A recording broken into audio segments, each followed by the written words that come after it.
അടുത്ത കാറ്റഗറിയിലേക്ക് നമുക്ക് പോകാം. Best debutant actor male. Dheepan സിനിമയിൽ അഭിനയിച്ചിട്ടുണ്ടല്ലോ, തമിഴ് സിനിമയിൽ ചെയ്തിട്ടുണ്ട്. അപ്പൊ ഈ ഡെബ്യൂട്ടാന്റ് എന്ന് പറയുമ്പോൾ ടെൻഷൻ വരുന്ന ഒരു സമയമാണ്. ആദ്യത്തെ സിനിമ അഭിനയിക്കുമ്പോൾ എങ്ങനെയാ? ആദ്യത്തെ സിനിമ തീർച്ചയായിട്ടും ക്യാമറയുടെ മുന്നിൽ ആദ്യമായിട്ട് വരുന്നുണ്ടെങ്കിൽ ടെൻഷൻ ആയിരിക്കും. അപ്പൊ ഡെഫിനറ്റ്ലി ഈ ഡെബ്യൂട്ടാന്റ് മെയിൽസ് കാറ്റഗറിയിൽ ടെൻഷൻ അടിച്ച് അനുഭവിച്ച് അഭിനയിച്ച ആൾക്കാരായിരിക്കും. ഫസ്റ്റ് സിനിമയല്ലേ, ടെൻഷൻ അടിച്ച് ഈ അവാർഡ് കിട്ടുക എന്നുള്ളത് അത്ര ഈസി അല്ല. അതെ, അപ്പൊ എന്തായാലും ടഫ് ഒരു കാറ്റഗറിയാണ്. ഈ കാറ്റഗറിയിൽ 2018 ആർക്കൊക്കെയാണ് അർഹത ലഭിച്ചിരിക്കുന്നത് നമുക്ക് നോക്കാം. ഈ അവാർഡ് പറയാനായിട്ട് നമുക്ക് ബിമൽ ഉണ്ണികൃഷ്ണൻ ആൻഡ് സഞ്ജന ഗൽറാണിയെ വേദിയിലേക്ക് ക്ഷണിക്കാം. Saima Award for VU Best Debutant Actor Male Malayalam goes to Anthony Verghese for Angamali Diary.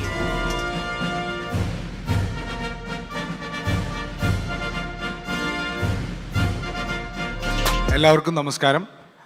ആദ്യമേ തന്നെ എനിക്ക് സൈമ അവാർഡ്സ് കിട്ടാനായിട്ട് വോട്ട് ചെയ്ത എല്ലാ പ്രേക്ഷകർക്കും ഹൃദയത്തിൻ്റെ ഭാഷയിൽ ഞാൻ നന്ദി പറയുന്നു.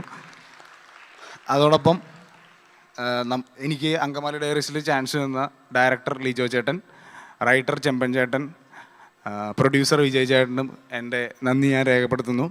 Thank you Saima awards. Thank you so much. അപ്പം ഏറ്റവും മികച്ച പുതുമുഖ നടനും സഹനടനും ഒക്കെ നമ്മൾ ഇവിടെ അനൗൺസ് ചെയ്തു. നൗ നമുക്ക് ഒരു സിനിമ അതിനെ ഒരു എക്സൈറ്റിംഗ് ആക്കുന്നത് അതിൻ്റെ വില്ലൻ കഥാപാത്രങ്ങളാണ് അല്ലേ? ഒരു എക്സൈറ്റിംഗ് എന്തെങ്കിലുമൊക്കെ എക്സൈറ്റ്മെന്റ് വേണം സിനിമയിൽ. അപ്പൊ ഡ്രാമ ഒക്കെ കൂട്ടുന്ന കഥാപാത്രങ്ങൾക്ക് അവാർഡ് കൊടുക്കാം. Best actor in a negative role. ഏറ്റവും മികച്ച വില്ലൻ കഥാപാത്രത്തിന്റെ നോമിനീസ് നമ്മൾ കണ്ടു. ഈ അവാർഡ് നൽകുന്നതിനായി I would like to welcome the beautiful actress Mia John and Vikas Bal.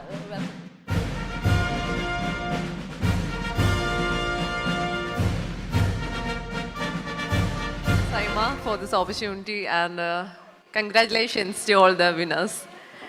Best Actor in a Negative Role Malayalam goes to Sharath Appani for Angamali Diary.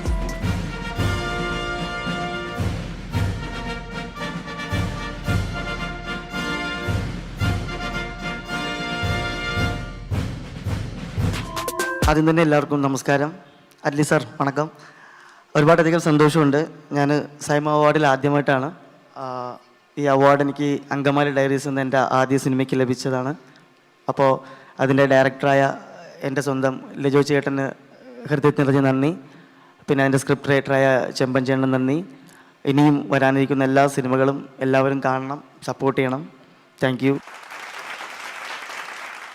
നമ്മളെല്ലാവരും cinema കാണുമ്പോൾ നമ്മെ ചിരിപ്പിക്കുന്നത് ചിരിക്കാൻ പാടാണ്. പ്രത്യേകിച്ച് നമുക്ക് എന്ത് കാണിച്ചാലും നമ്മൾ ചിരിക്കത്തില്ല അല്ലേ?